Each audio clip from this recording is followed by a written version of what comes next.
Assalamualaikum warahmatullahi wabarakatuh. Salam sejahtera. Nama saya Zulfiah Murniadi, NIM 2301011914029 dari kelompok 5C Ilmu Pemulihan Ternak.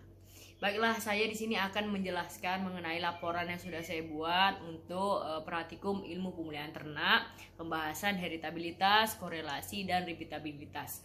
Diharapkan informasi yang saya berikan ini dapat bermanfaat bagi teman-teman sekalian dan selamat menonton. Untuk upaya yang dilakukan untuk pelestarian dan pengembangan populasi suatu ternak, yaitu dapat berupa memperhatikan faktor pemulihan ternak yang meliputi seleksi dan breeding. Nah, program penyeleksian dapat dilakukan dengan cara menilai individu sendiri performance test, yaitu melakukan perhitungan terhadap nilai pemuliaan dari masing-masing individu tersebut. Nah, ini menjadi salah satu tujuan diadakannya praktikum ilmu pemulihan ternak, ya, agar kita itu dapat melakukan seleksi individu. Breeding value, ya, ialah ukuran suatu genetik dari ternak tersebut yang menjadi pegangan dalam melakukan seleksi ternak tersebut. Nah, nilai pemuliaan ini tidak dapat diukur secara langsung, karena artinya kita tidak dapat melihat gen-gen yang dimiliki individu tersebut. Namun kita dapat menduga, ya, atau memprediksi berdasarkan nilai produktivitas yang dimiliki oleh masing-masing individu tersebut. Nah, sebelum melakukan breeding value ini, alangkah baiknya kalau kita itu mengetahui performa ternak atau penampilan ternak, yaitu dapat diperhatikan dari sifat-sifat yang diukur dengan satu dan juga beberapa sifat yang dapat dinilai secara mata telanjang, namun sulit untuk diukur dengan satuan, ya. Nah, sifat yang dapat diukur dalam satuan yaitu, ya, ini, ya, bobot badan, panjang badan, produksi susu, produksi telur. Kemudian hal ini semua sifat ini dinamakan sifat kuantitatif. Nah, kemudian untuk sifat yang dapat dilihat dengan mata telanjang namun sulit untuk diukur dalam satuan antara lain warna bulu, bentuk wajah, konformasi tubuh, bentuk telinga. Nah, sifat-sifat tersebut merupakan sifat kuantitatif. Nah, kita nantinya akan menghitung perhitungan heritabilitas, korelasi genetik, dan repeatabilitas.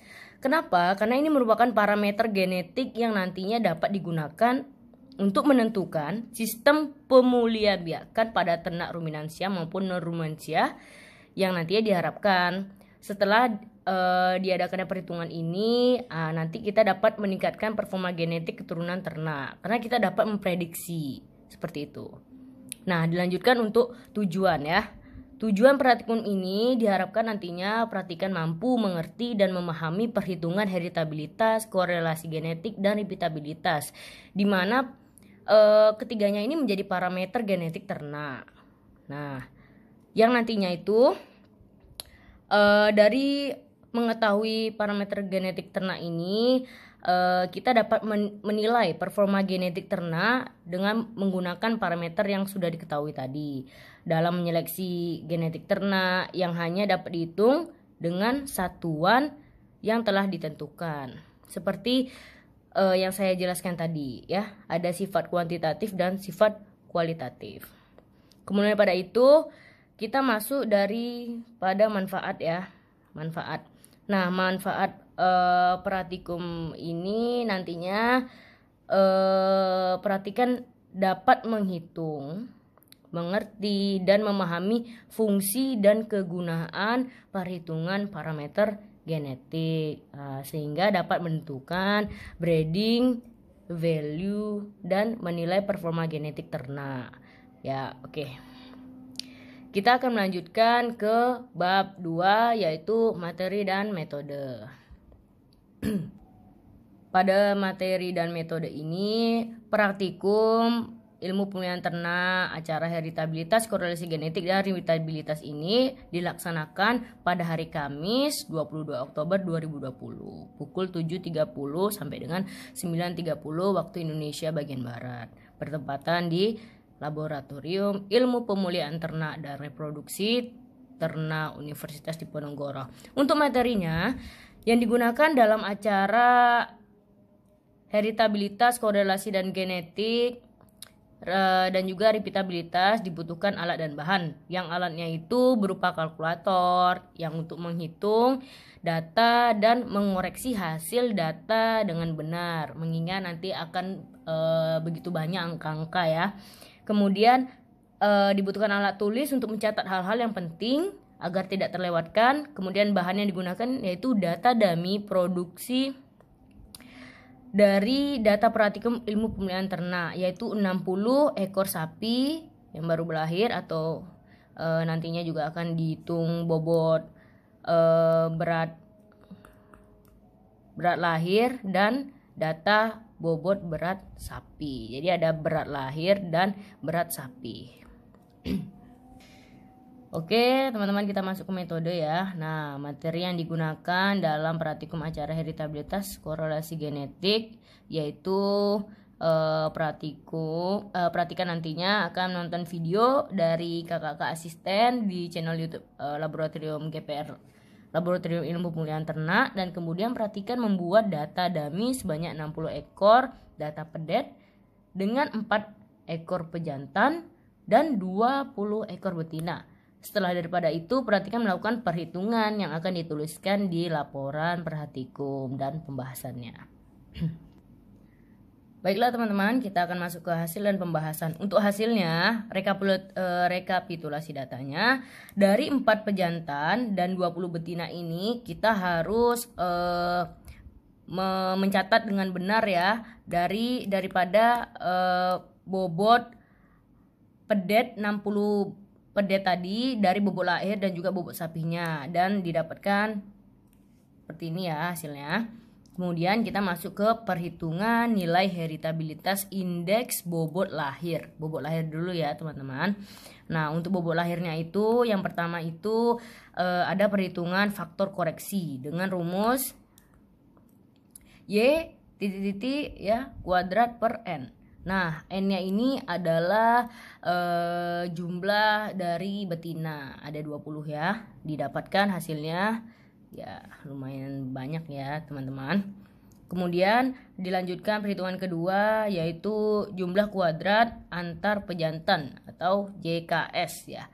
JKS ini rumusnya baik teman-teman, untuk perhitungan kedua yaitu jumlah kuadrat antar pejantan tadi ya, dengan rumusnya sigma I YI kuadrat per NI dikurang FK. Nah, FK-nya ini kita sudah dapatkan di sini ya. Oke, didapatkan hasilnya JKS ya. Untuk jumlah kuadrat antar pejantan JKS tadi seperti ini ya teman-teman jumlahnya. Oke, masuk ke perhitungan ketiga. Nah, perhitungan ketiga itu adalah jumlah kuadrat antar anakan dalam pejantan JKW ya. JKW ini rumusnya sigma I sigma K Y kuadrat IK dikurang sigma YI kuadrat per NI.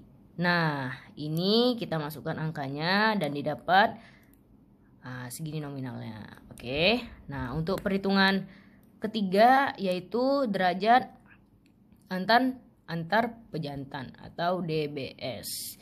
DBS ini yaitu nah, rumusnya untuk DBS itu ini ya teman-teman, S dikurang I. S di sini jumlah pejantan. Jadi 4 kurang 1 dapat hasilnya ya 3. Untuk perhitungan kelima yaitu ada derajat bebas antar anak dalam pejantan DBW dengan rumus N dikurang S. N-nya ini adalah jumlah betina ada 20 ekor dikurang dengan S ya. Nah, S-nya itu jumlah pejantan ada 4, dapetin ya angkanya 16. Kemudian dilanjutkan untuk perhitungan nomor 6 kuadrat antar pejantan. KTS. Nah, KTS ini rumusnya JKS per DBS. Didapatkan segini ya jumlahnya teman-teman. Ini sudah dibagi dan hasilnya 0,56. JKS dan DBS sebelumnya sudah kita hitung. Nah, seperti itu teman-teman. Kemudian untuk perhitungan nomor 7 yaitu ada kuadrat antar anak dalam pejantan, KTW. Untuk KTW ini ya, rumusnya ini ya teman-teman. Ada JKW per DBW ya. Seperti di atas tadi sudah kita hitung terlebih dahulu dan didapatkan hasilnya 0,94. Untuk perhitungan ke-8 yaitu kuadrat tengah harapan antar anak dalam pejantan atau disingkat KTHW. W-nya kecil. Oke. KTHW yaitu nah, untuk rumus KTHW mohon maaf ini sangat gampang ya teman-teman. Nah, dimana sigma kecil kuadrat W itu sama saja dengan hasilnya KTW, yaitu yang di atas kita telah dapati hasilnya 0,94.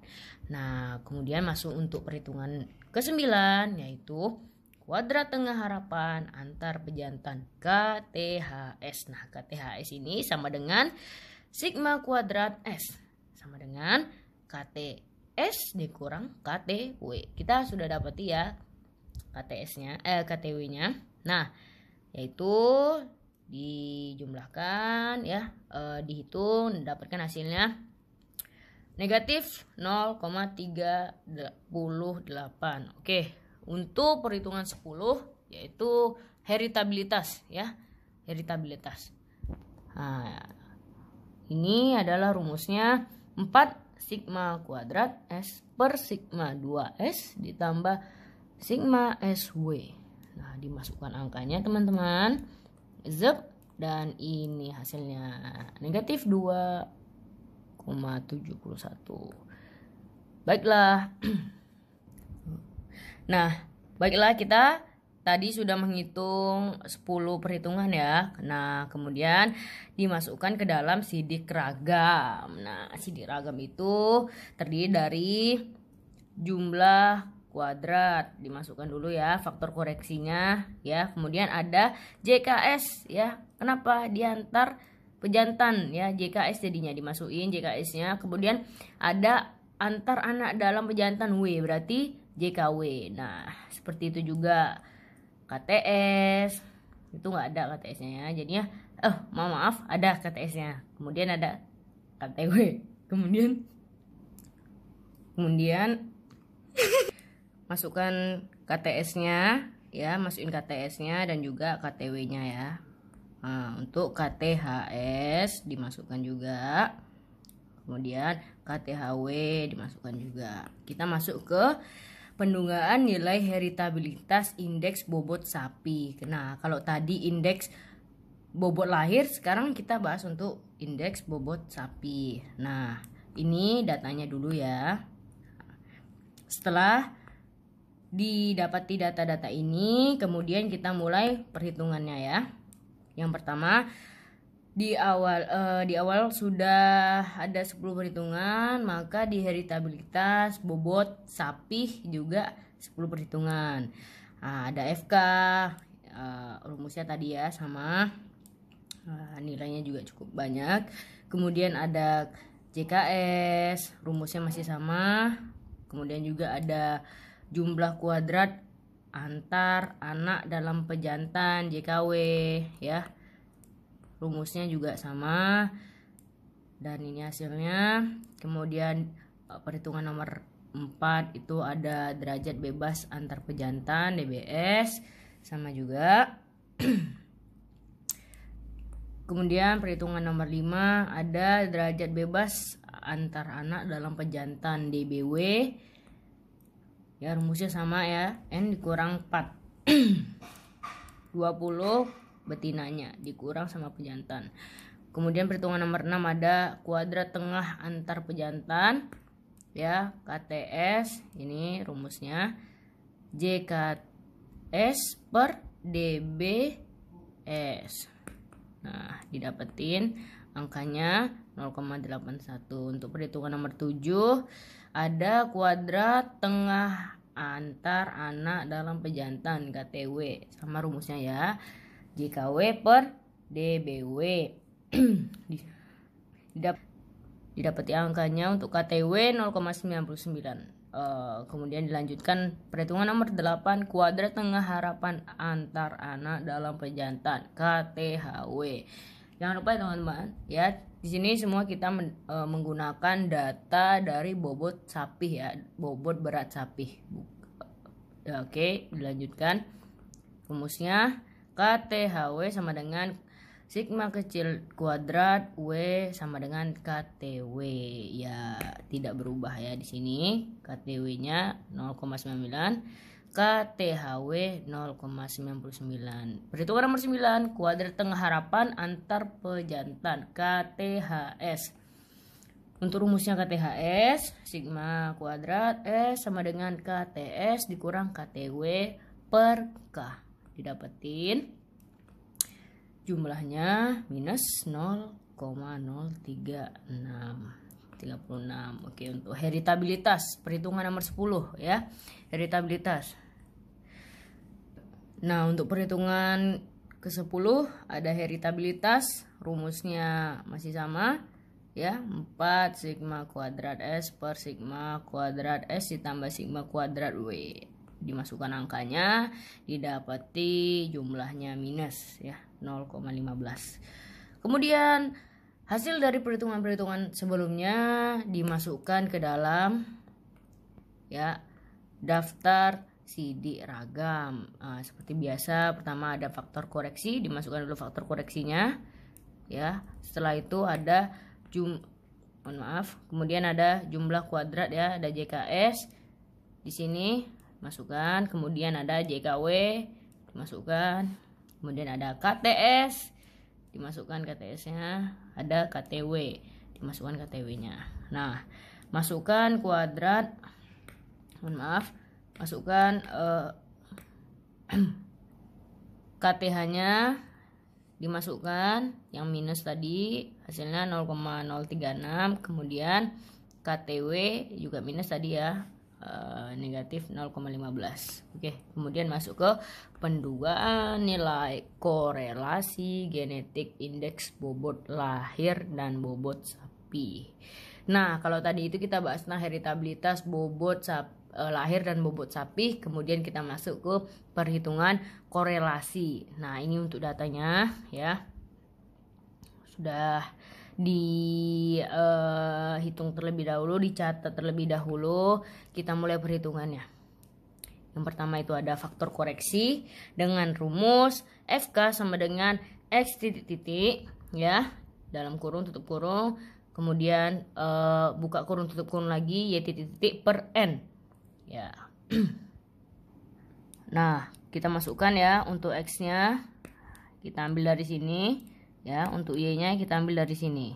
Oke, didapati angkanya ya lumayan banyak ya, ini termasuk banyak. Oke, perhitungan kedua ada jumlah hasil kali antar pejantan JHKS. Nah, rumusnya ini kita masukkan angkanya ya, dan didapat negatif 13,25. Kemudian perhitungan ketiga jumlah kuadrat antar anak dalam pejantan JHKW. Nah, ini rumus untuk JHKW sigma I sigma K sigma IK sigma kemudian ada YIK dikurang sigma YI dikali YI per NI. Nah, untuk rumus dari JHKW ini ada ini ya, SIK XIK. Nah, ini dia dapat sebelumnya kita telah jumlahkan ya. Dapatnya ini ya. Oke. Kemudian dimasukkan. Nah, untuk XI sigma XI dikali YI per NI ini sebelumnya sudah dihitung ya, teman-teman, dari sini ya. Oke, didapetin hasilnya besar juga ya. Kemudian masuk ke perhitungan keempat, yaitu derajat bebas antar pejantan DBW. Nah, DBW di sini seperti biasa S-nya itu pejantan dikurang 1, dapat 3 ya. Untuk perhitungan nomor 5 ada derajat bebas antar anak dalam pejantan DBW. Nah, N-nya ini jangan lupa itu betinanya 20 ya. S-nya ini untuk pejantannya ada 4. Nah, hasilnya 16 oke ya. Perhitungan nomor 6 ada hasil kali rata-rata antar pejantan. Nah, ini rumusnya sama dengan JHKS per DBS. Sudah didapati ya JHKS sebelumnya, dimasukkan, dapat hasilnya negatif 4,42. Nah, untuk perhitungan nomor 7 ada hasil kali rata-rata antar anak dalam pejantan HKRW. HKRW ini untuk rumusnya JHKW sebelumnya sudah dihitung ya per DBW. Nah, ini hasilnya ada 0,8828. Oke. Perhitungan 8 itu ada hasil kali rata-rata harapan antara anak dalam pejantan HKRHW. Ini rumusnya. Untuk HKRHW itu sama dengan COF W sama dengan HKRW. Jadi tidak usah dihitung lagi, di atas sudah ada. Ya, ini hasilnya. Perhitungan nomor 9 ada hasil kali rata-rata harapan antar pejantan HKRHS sama dengan COF S sama dengan HKRS dikurang HKRW per K. Nah, didapati hasilnya ini. Nah, dimasukkan angkanya ya, didapati hasilnya negatif 1,041. Nah, untuk perhitungan nomor 10. Kalau misalnya sebelumnya kita perhitungan nomor 10 itu untuk heritabilitas, karena kita membahas korelasi, maka perhitungan nomor 10 ini adalah perhitungan korelasi genetik RG ya. RG rumusnya 4 COF S per kuadrat 4 sigma S kuadrat dalam kurung X dikali 4 sigma kuadrat Y dalam kurung Y. Kemudian dimasukkan rumusnya, dimasukkan angkanya, didapati hasil negatif 8,97. Setelah itu seperti di awal ada daftar sidik ragam, dimasukkan faktor koreksinya ya, ini kemudian dimasukkan JHKS, JHKW, HKRS ya, HKRW-nya berapa dimasukkan, kemudian ada HKRH dari antar pejantan, jadi HKRHS ada segini ya. Kemudian terakhir ada HKRHW ya. Kemudian dilanjutkan untuk perhitungan setelah korelasi masuk ke perhitungan nilai repeatabilitas antar kelas indeks bobot lahir. Nah, untuk repeatabilitas ini ya, kita melihat lagi ke bobot lahir sebelumnya ya. Ke bobot lahir sebelumnya kita lihat, kemudian kita masukkan. Ya, jangan lupa kita kuadratin. Setelah itu, setelah dapat data dari repeatabilitas ini ya, sebelum dihitung ya, kita kumpulin dulu datanya. Kemudian untuk rumusannya itu sama dengan ya ini ya, ini rumusnya. Harus teliti menghitung, kemudian didapatin angkanya 2,5. Setelah itu masuk ke pendugaan nilai repeatabilitas dalam kelas indeks bobot sapi. Kalau tadi itu indeks bobot lahir, yang ini masuk ke indeks bobot sapi ya. Seperti biasa dimasukkan data bobot sapinya X, Y, Z ya, dihitung dulu. Kemudian masuk ke perhitungan pertama untuk repeatabilitas, itu faktor koreksi. Dengan rumusan yang sama, dimasukkan angkanya, didapati hasil. Banyak ya hasilnya. Kemudian perhitungan kedua ada jumlah kuadrat antar pejantan JKB. Untuk JKB ini rumusannya sigma I Y kuadrat per MI kurang FK. Didapati hasilnya ya, oke. Habis itu ini FK-nya ya, dikurang, dapetin hasilnya. Oke, dilanjutkan untuk perhitungan nomor 3 ada jumlah kuadrat pengukur dalam individu JKW. Untuk rumusnya sigma I sigma J Y kuadrat IJ dikurang sigma Y kuadrat per MI. Nah, ini dimasukkan angkanya dan didapati hasil negatif 325. Nah, untuk perhitungan nomor 4 itu ada untuk perhitungan nomor 4 itu ada derajat bebas antar individu DBB. N-nya ya. Oke, dimasukkan N-nya kurang 1 dapat 7. Kemudian ada derajat bebas antar anak dalam pejantan DBW. Nah, ini rumusannya N dalam kurung MI dikurang 1. Nah, dapetin hasilnya ada 16.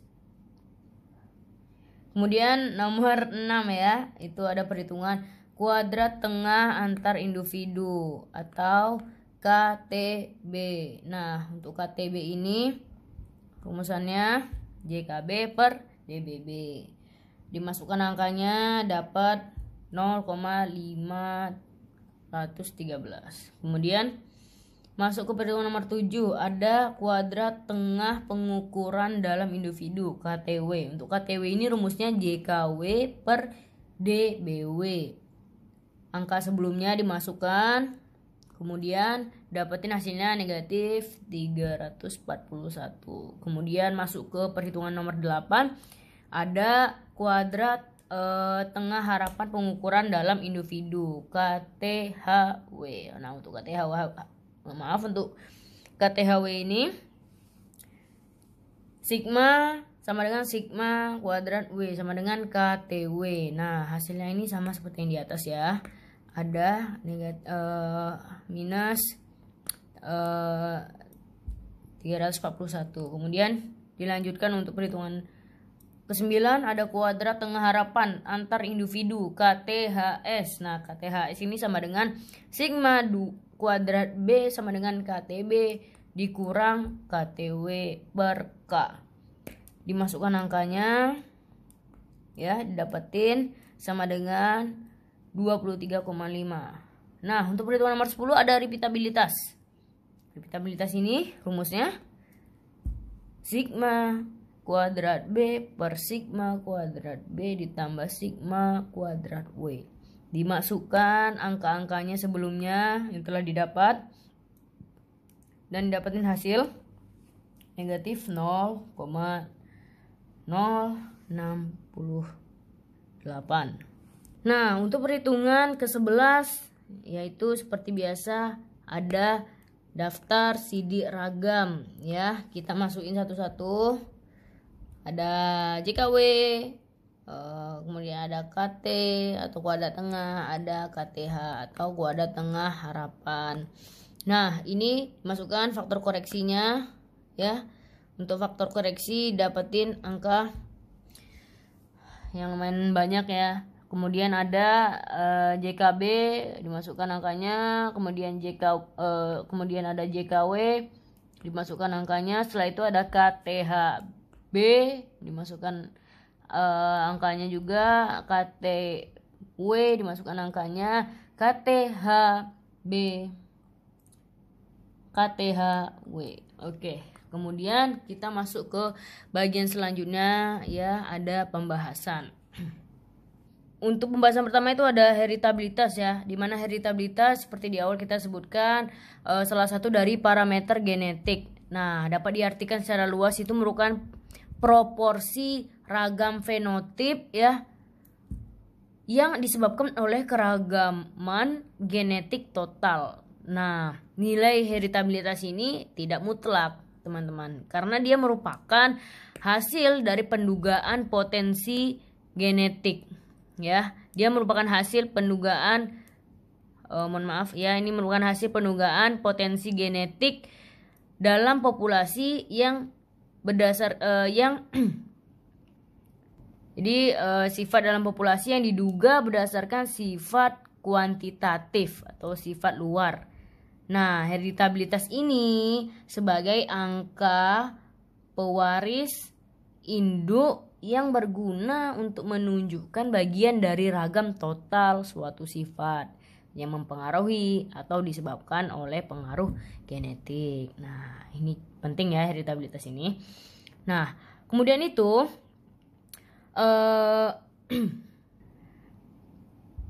Sulastri dan teman-teman berpendapat bahwasanya keragaman atau variasi genetik aditif dalam heritabilitas menyebabkan proporsi ragam fenotip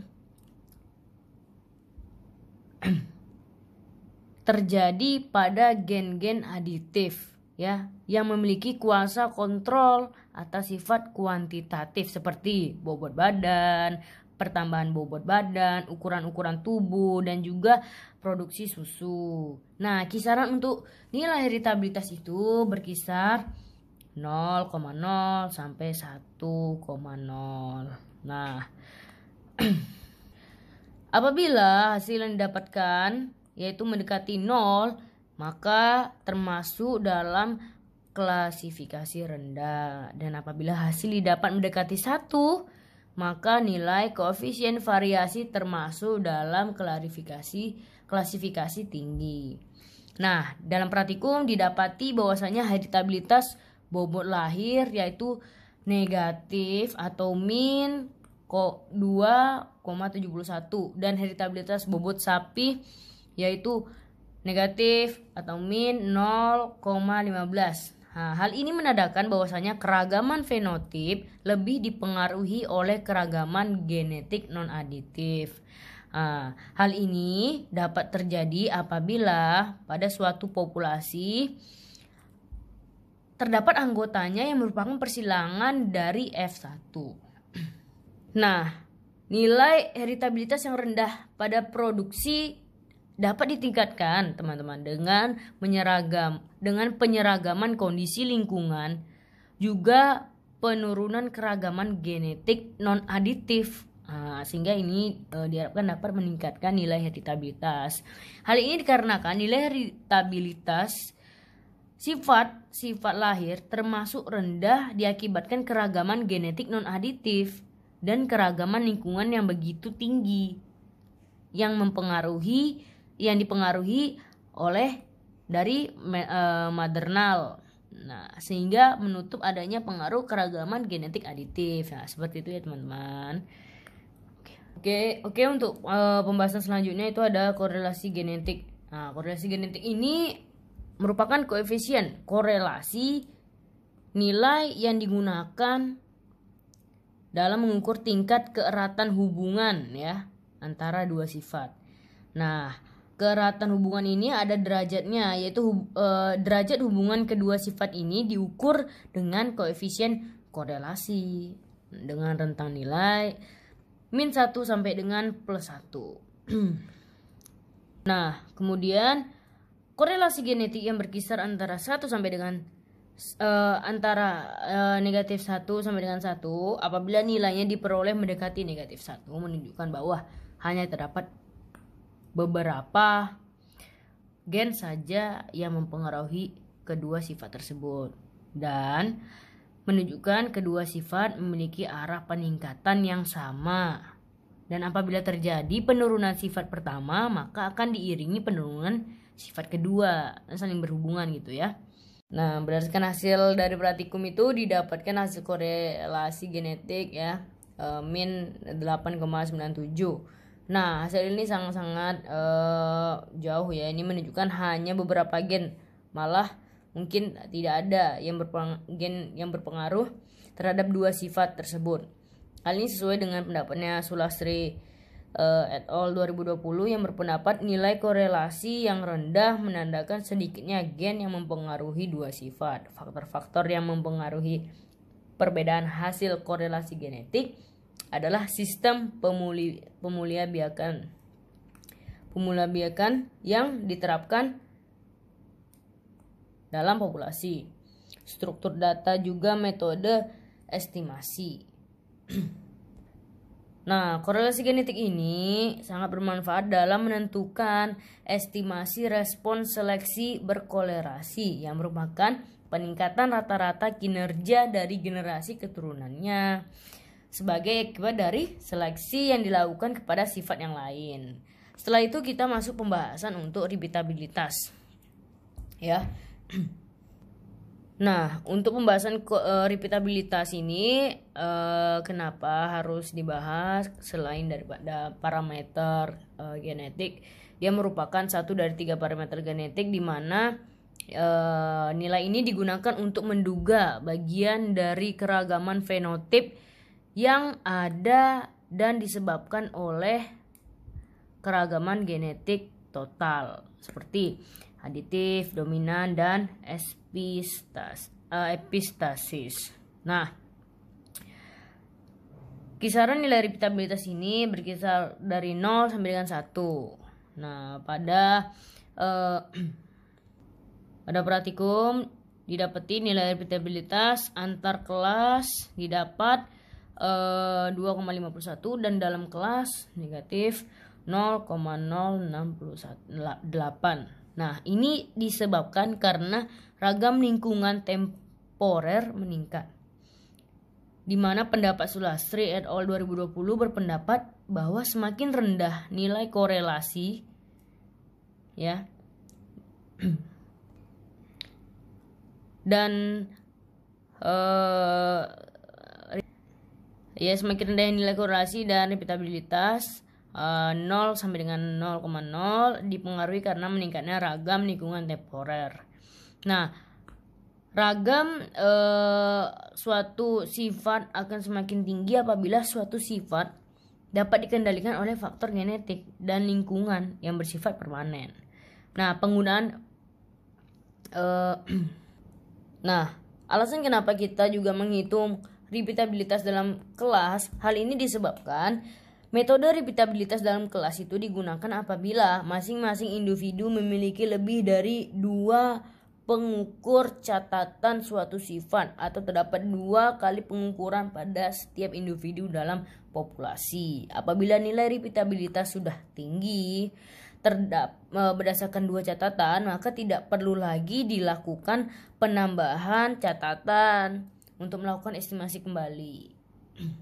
Baiklah, kita masuk ke bagian kesimpulan ya, pembahasan terakhir di mana hasil perhitungan dari bobot lahir dan sapi pedet disimpulkan bahwa nilai heritabilitas indeks bobot lahir dan sapi tergolong dalam nilai heritabilitas yang rendah, menandakan keragaman fenotip lebih dipengaruhi oleh keragaman genetik non-aditif. Nah, hal ini terjadi akibat pada suatu populasi anggotanya merupakan hasil persilangan dari F1. Ya, hasil persilangan atau dalam kurung F1. Nah, nilai korelasi genetik bobot lahir dan bobot sapi pada hasil praktikum menunjukkan angka yang begitu rendah korelasinya. Hal ini menandakan bahwa sedikit gen yang mempengaruhi 2 sifat. Faktor-faktor yang mempengaruhi perbedaan hasil korelasi genetik adalah sistem pemuliabiakan yang diterapkan pada populasi. Kemudian dipengaruhi oleh juga struktur data, juga metode estimasi. Nah, untuk korelasi genetik bermanfaat untuk melakukan estimasi respons seleksi berkorelasi yang merupakan peningkatan rata-rata kinerja dari generasi keturunan yang disebabkan dari seleksi yang dilakukan kepada sifat yang lain. Nah, untuk nilai repeatabilitas pada hasil praktikum ditunjukkan dengan hasil yang begitu rendah juga. Hal ini disebabkan karena ragam lingkungan temporer meningkat. Semakin rendahnya nilai korelasi dan mendekati 0,0 Hal ini dipengaruhi karena meningkatnya ragam lingkungan temporer. Nah, nilai repeatabilitas mendekati angka 1, maka artinya ternak memiliki kemampuan performa produksi pertama pada produksi selanjutnya. Nah, pengulangan ya, maksud saya sini memiliki kemampuan pengulangan performa produksi pertama pada produksi selanjutnya. Nah, penggunaan metode korelasi dalam kelas. Maaf, tadi ada kesalahpahaman ya. Menurut saya, maksud saya penggunaan metode repeatabilitas dalam kelas itu digunakan apabila masing-masing individu memiliki lebih dari 2 pengukuran catatan suatu sifat atau terdapat 2 kali pengukuran pada setiap individu dalam populasi. Nah, tidak perlu melakukan perhitungan repeatabilitas dalam kelas apabila repeatabilitas sudah tinggi berdasarkan 2 catatan, maka tidak perlu dilakukan tambahan catatan untuk melakukan estimasi kembali. Baiklah, diharapkan informasi yang sudah saya berikan tadi dapat bermanfaat bagi teman-teman sekalian yang sudah menonton. Salam sehat, jangan lupa jaga kesehatan. Terima kasih. Assalamualaikum warahmatullahi wabarakatuh.